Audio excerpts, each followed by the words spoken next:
Hello everyone, welcome to Adarsh English classes once again. और आज मैं एलिजाबेथन एज और यूनिवर्सिटी विट्स के राइटर्स एंड उनके वर्क्स से related most asked most expected MCQs लेकर आई हूँ, जो कि आपके इंग्लिश के कम्पिटिटिव एग्ज़ाम्स के पॉइंट ऑफ व्यू से, जैसे कि UGC NET, JRF, PGT, TGT, UPPSC, GIC lecturer और भी कम्पिटिटिव एग्ज़ाम्स के लिए मोस्ट बेनिफिशियल रहेगा ये वीडियो आप लोगों के लिए। तो आइए शुरू करते हैं। और गाइस, मैं आपको बता दूं कि ये एमसीक्यू सीरीज़ में ये हमारा पार्ट 5 है। इससे पहले 4th वीडियो ऑलरेडी अपलोडेड हैं। अगर आप लोगों ने वो वीडियोस नहीं देखे हैं तो प्लीज़ जाकर उनको पहले देखें, ताकि एक सीक्वेंस में आप एलिजाबेथन एज और उनके राइटर्स को समझ सकें। तो चलिए इसको शुरू करते हैं। Our first question is which of these works belongs to Shakespeare. ये 4 ऑप्शंस में से कौन कौन से वर्क हैं जो शेक्सपियर से बिलोंग करते हैं, और इसके आंसर कुछ इस तरह से मिलेंगे आपको। तो यहाँ पे 4 ऑप्शंस हैं और आप इसमें से कोई एक आंसर चूज कीजिए, तब तक मैं आपको इसका सही आंसर बताती हूँ। गाइस, यहाँ पे हमारा राइट आंसर हो जाएगा ऑप्शन ए, क्योंकि यहाँ पे the merry wives Windsor and measure for measure, ये 2 वर्क्स यहाँ पे शेक्सपियर्स के हैं। Move on to the next question. Next question is who says good night sweet prince and flights of angels sings thee to thy rest. किसने कहा था ये? तो यहाँ पे 4 ऑप्शंस हैं और आप लोग इसका आंसर कर सकते हैं। Here our right answer will be option D, is said by Horatio to Hamlet who lies dying in his arms in the final scene of Shakespeare's Hamlet. Hamlet के फाइनल सीन में जब Hamlet की मौत होने लगती है और पूरा का पूरा हैमलेट होरासियो के बाजू में होता है, तब जा कर के वो कहता है कि अब तुम सो जाओ, गुड नाइट। इस वेट में अब वो मर रहा है, तो वो उसको संतावना दे रहा है कि अब तुम सो जाओ। Move to the next question. Our next question is which of these is और are Roman plays to Shakespeare. इन ऑप्शंस में से कौन कौन से प्लेस शेक्सपियर के रोमन्स प्लेस में काउंट होते हैं। 4 ऑप्शन हैं यहाँ पर, और इसमें हमारा राइट आंसर हो जाएगा option B, Julius Caesar and Antonian Cleopatra. ये दोनों रोमन प्लेस हैं शेक्सपियर के। Okay, move to the next question. Next question is which of all these belongs to major tetralogy. इनमें से कौन कौन सा वर्क है जो मेजर टेट्रालॉजी में कंसीडर किए जाते हैं। तो here our right answer will be option D, 1 and 3, Richard second and Henry 5th।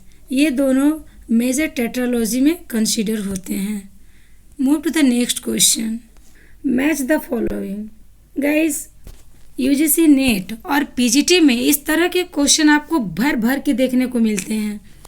Matching, chronologicals and assertion type, assertion, reason, ये सारे क्वेश्चन बहुत आते हैं। और ये क्वेश्चन, इस टाइप के क्वेश्चन जितना आप प्रैक्टिस कर सको उतना आपके लिए अच्छा रहेगा। तो यहाँ पे देखिए, आप देख सकते हैं कि 4 ऑप्शंस दिए जा रहे हैं। लिस्ट फर्स्ट है और लिस्ट सेकंड है। इनमें आप लोगों को मैच करना है, और ये हमारा ऑप्शन है, इसमें से कौन सा सही है। तो देखिए, यहाँ पे मैं आपको बताऊँ कि जो 3 है, ट्रेजेडी इन चारों में से कौन सा है। तो ट्रेजेडी, यहाँ पे अगर ट्रेजेडी को लेते हैं तो King Lear full of tragedy है। और अगर हम रोमांटिक कॉमेडी की बात करते हैं तो 12th नाइट से अच्छा शेक्सपियर का कोई रोमांटिक कॉमेडी ही नहीं है। और प्रॉब्लम प्ले में आता है हैमलेट। और पोयम में जैसा आप लोगों को पता है कि poem Venus and Adonis Shakespeare की एक लॉन्ग नैरेटिव पोयम है। और इनकी एक और पोयम है गाइस, मैं आपको यहाँ पे बता दूँ कि शेक्सपियर की 2 लॉन्ग नैरेटिव पोयम है उनकी। एक और है रेप ऑफ ल्यूक्रिस और वेनस एंड एडोनिस। ये 2 लॉन्ग नरेटिव पोएम है शेक्सपियर के। Here our right answer will be option B 3, 4, 1, 2। Move on to the next question. Our next question is, which of the following is not a practitioner Jacobian play? यहाँ पे कौन सा एक practitioner Jacobian play नहीं है।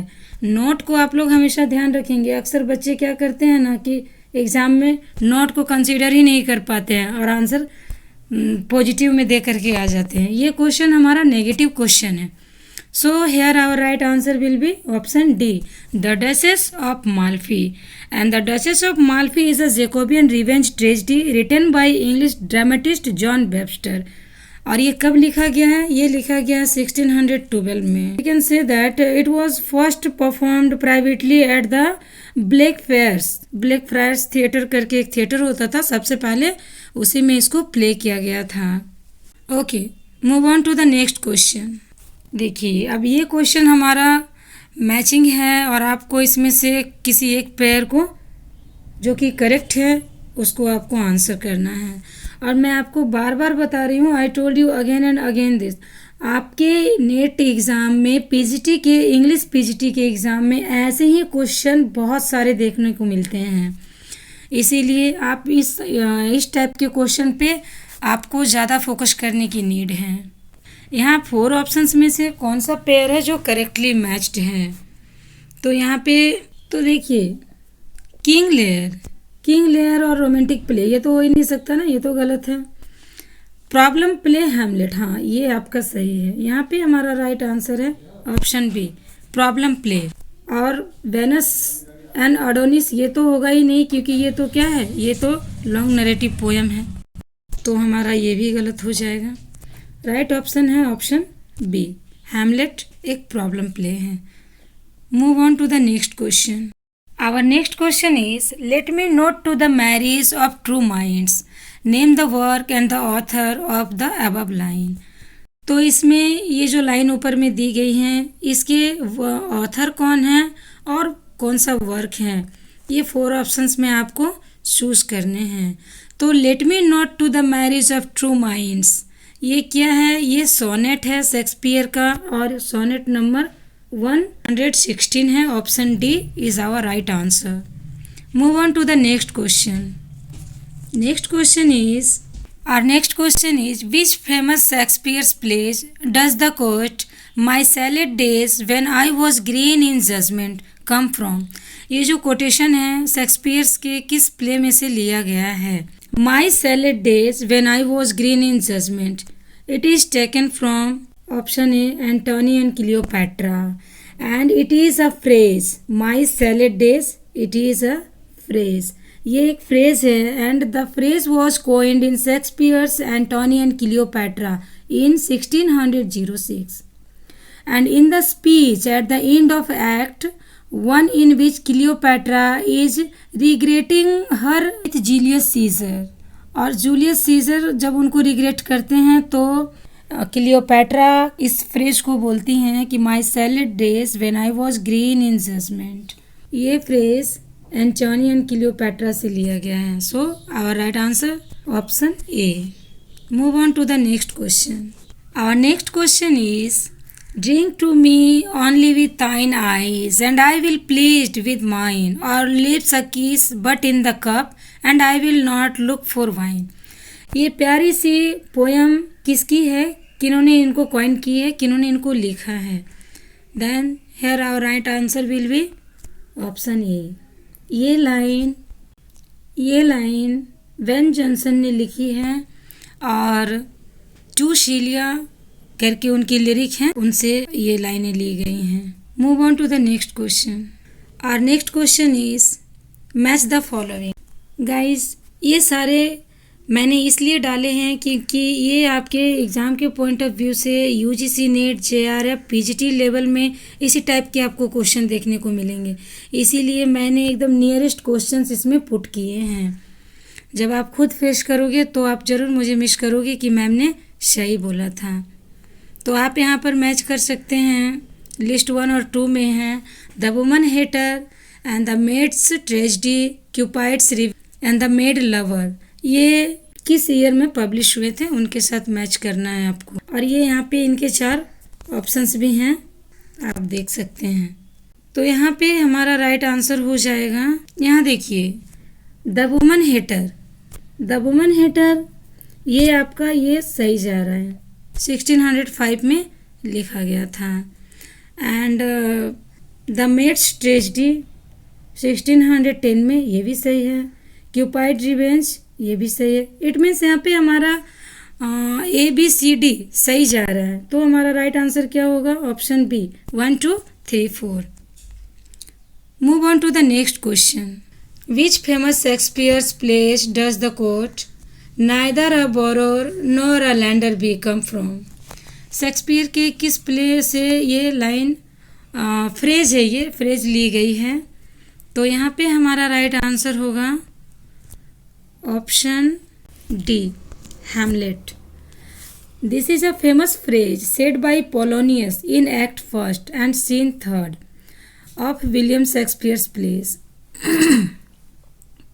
And the character Polonius counsels his son Laertes before the embark on his visit to Paris. जब अपने बेटे लार्टिस को पेरिस भेज रहा होता है तब उन्होंने कहा था कि किसी से ना कुछ लेना ना किसी को कुछ देना, इससे रिश्ते खराब हो जाते हैं। यही सीख के साथ पोलोनियस जो कि क्लॉडियस का मंत्री होता है, उन्होंने अपने बेटा को भेजा था। Move on to the next question. Next question is who was the beloved of Hamlet? Hamlet की बिलवेड कौन होती हैं? तो यहाँ पे हमारा राइट आंसर होगा ओफेलिया। और गाइस मैंने एक क्वेश्चन में, पिछले वीडियो के एक क्वेश्चन में मैंने गलती से पोर्शिया बोल दिया था, क्योंकि उसका पहला क्वेश्चन पोर्शिया का था तो मेरे माइंड में वही चल रहा था। तो उसके लिए माई अपोलाइज। एंड इसका राइट आंसर है Ophelia. Move on to the next question. Our next question is, farewell, Othello's occupation's gone. What does this cry signify? So, Othello's occupation's gone when the villain Iago craftily persuades Othello that his wife has been unfaithful. And highly improbable event, the general bids farewell not just to marital bliss but to his occupations. So here our right answer will be option C. The British Parliament closed the theatre as Puritans come to power. Move on to the next question. Our next question is, in which of Shakespeare's plays the following lines appear? Blow, blow, thou winter wind, and thou art not so unkind as man's ingratitude. ये line कहाँ से ली गई है? Here 4 options, you have to choose one. So here our right answer will be option B, as you like it. It is taken from As You Like It. Move on to the next question. Our next question is, shall I compare thee to summer's day, and thou art more lovely and more temperate. Rough winds do shake the darling birds of May, and summer's lease hath all too short a date. ये जो है ये इनमें से किस writer की और किस वर्क की ये लाइनें यहाँ ली गई है, आपको यहाँ पे बताना है right answer. Here our right answer will be option A, this is Shakespeare in sonnet 18। ये लाइन जो अकर की गई है ये शेक्सपियर्स के सोनेट नंबर 18 से अकर की गई है ये सारी लाइनें। और अगर आपने नहीं पढ़ी है तो ज़रूर पढ़ें, शेक्सपियर की सोनेट 18 बहुत इंटरेस्टिंग है, बहुत मज़ेदार है, एक बार तो ज़रूर पढ़ें। Move on to the next question. Our next question is about whom this words are uttered, cover her face and mine eyes dazzle she died young. ये लाइन इसने किसके लिए कही है और राइटर कौन है इसके? Here our right answer will be option B, Duchess in the Duchess of Malfi. ये वेबस्टर के प्ले से लिया गया है और उनका प्ले है द डचेस ऑफ माल्फी, उन्हीं में से लिया गया है। Our next question is ripeness is all is a line from, ये लाइन कहाँ से ली गई है? तो यहाँ पे हमारा आंसर हो जाएगा option B, King Lear. Move on to the next question. Our next question is which of the following characters of Webster's the White Devil uttered the memorable words, "Ought gay and honored robes, those tatters try we think cast words sing, when indeed they cry." Webster के play the White devil में कौन सा वो character था? तो यहाँ पे 4 option हैं, you can see that. So here our right answer will be option D, Flaminio. उसका नाम फ्लेमिनियो था। Move on to the next question. Next question is Hamlet, lying wounded, says to his friend Horatio, "I am dead." This is an example of, ये किसका example है? Here our right answer will be option C, प्रोलैप्सिस। ये एक प्रोलैप्सिस है। और प्रोलैप्सिस क्या होता है? The anticipation and answering of possible objection in rhetorical speech। एक अलंकारिक तौर पर उसका एंटीसिपेशन करने को प्रोलैप्सिस कहते हैं। Move on to the next question. Our next question is his life was gentle and the elements so mixed in him and that nature might stand up and say to all the world, this was a man. यहाँ पे हमारा right answer होगा option G, Mark Antony on Caesar. Move on to the next question. Next question is whom would you assign the line "Drink to me only with thine eyes"? किसने इस line को assign किया है? तो इस question को हमने पहले ही अच्छे से डिटेल में डिस्कस किया है। Here our right answer will be option C, Ben Jonson. And Ben Jonson is among the best known writers and theorists of English Renaissance literature. It is taken from the song "To Celia", और ये line "To Celia" से ली गई है। ये एक song है, बहुत ही interesting song है, मज़ेदार है, ये ज़रूर पढ़ें आप लोग। Move on to the next question. Guys, अब यहाँ आपको एक न्यू टाइप का क्वेश्चन देखने को मिलेगा, क्योंकि I told you many times, मैंने आपको बार बार कहा है कि देखिए आपके UGC, NEET, JRF, PGT English में इसी तरह के क्वेश्चंस आते हैं। तो मैंने एकदम उसी तरह से सटीक आंसर लिए हैं यहाँ पर। आप लोग इसको पढ़ें, समझें और आराम से डील करने की कोशिश करें। यहाँ पे तब तक मैं आपको बता देती हूँ, यहाँ हमारा असर्शन क्या है? Group of English dramatist were called University Wits. University Wits की यहाँ पे बात हो रही है। और रीज़न क्या है कि they were educated at the university Oxford और कैम्ब्रिज। देखो, यूनिवर्सिटी विट्स के सारे राइटर्स ऑक्सफोर्ड और कैम्ब्रिज से पढ़े हुए थे। तो यहाँ पे I think both are true, दोनों ही यहाँ पे सही आंसर हो जाएगा। So here our right answer will be both A and R true and R is the correct explanation of A. Yes, ये एकदम सही है। Move on to the next question. Next question भी सिमिलर है। Reason यहाँ assertion दिया गया है कि Thomas Kyd was released by the Queen's Privy Council and the reason है Kyd's possessed heretical and blasphemous paper. तो यहाँ पे हमारा राइट आंसर हो जाएगा ऑप्शन सी, क्योंकि ए इज़ फॉल्स। हमारा ए फॉल्स है और आर ट्रू है। So our right answer will be option C. Move on to the next question. तो मिलते हैं नेक्स्ट वीडियो में, क्योंकि इतना ही क्वेश्चंस थे हमारे। 25 क्वेश्चन को आज हमने डील किया है और नेक्स्ट क्वेश्चन में हम लोग रेस्ट पार्ट को डील करेंगे पार्ट 6 में। तब तक के लिए आप लोग मुझे अपने सुझाव कमेंट बॉक्स में भेज सकते हैं, ताकि मैं वीडियो में और ज़्यादा इम्प्रूवमेंट कर सकूं। Thanks for watching.